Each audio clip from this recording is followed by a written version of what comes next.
بسم الله الرحمن الرحیم. سلامونه دوستانو. زما د ننني لیکچر موضوع چې ده هغه چار انډیکس فنکشن ده.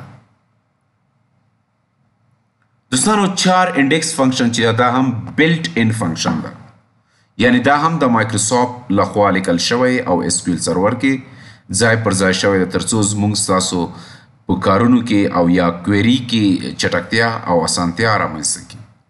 دوستانو چار انډیکس فنکشن چې کوم ده دا د یو سټرینګ سٹارټ پوزیشن مونږ ته راکوي، یعنی که چیرته یو لوی سټرینګ اوسیږي هغه کې مونږ یو وړوکی سټرینګ غواړو چې ولټوو، او که چیرې هغه سټرینګ موجود اوسیږي بیا د هغه سټارټ پوزیشن نمبر مونږ ته راکوي، یعنی هغه لومړی کریکټر چې پیل شوی ده هغه نمبر راکوي.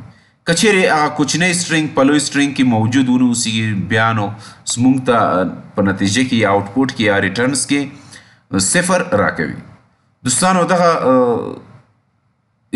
مثال کې ستاسو لیدی شئ چې دلته زما سلیکټ کلاس کې چار انډیکس فنکشن کارولی ده.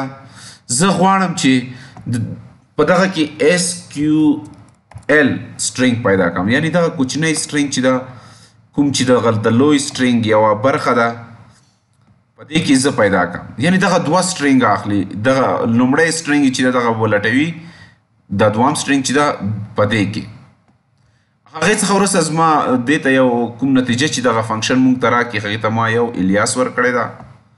دوستانو که چیرته زه دغه کویري سلیکټ کړم او ایکزیکیوټ یې کړم ستاسو به ووینئ چې زما ته یې 11 راکړه، یعنی دغه سټرینګ کوچنی سټرینګ اس کیو ایل چې کوم ده په دې لوی سټرینګ کې چې ده دا 11 حروف څخه پیل شوی ده، یعنی 11 څخه ده پیل شوی ده.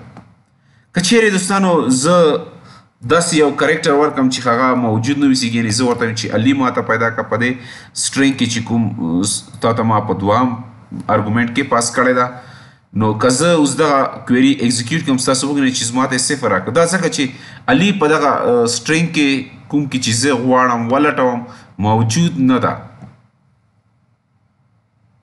دوستانو که چیرته زه یو کریکټر ولټوم یعنی اس، نو دا به زما ته د لومړي اس نمبر راکړي. دا ځکه چې زما سره تاسو کتلی شئ دلته چې په دې سټرینګ کې اس 3 ځله لیکل شوی ده. په مایکروسافت کې هم شته ده، اس کیو ایل کې هم شته ده او سرور کې هم شته ده، خو دا به د لومړی اس پوزیشن نمبر چې د هغه ما ته راکړي، یعنی د لومړي اس سټارټ نمبر. ځکه دغه چیرې ایکزیکیوټ کړم دغه کویري سوري باید زه ټوله کویري انتخاب کړم، هغې څخه وروسته یې ایکزیکیوټ کړم.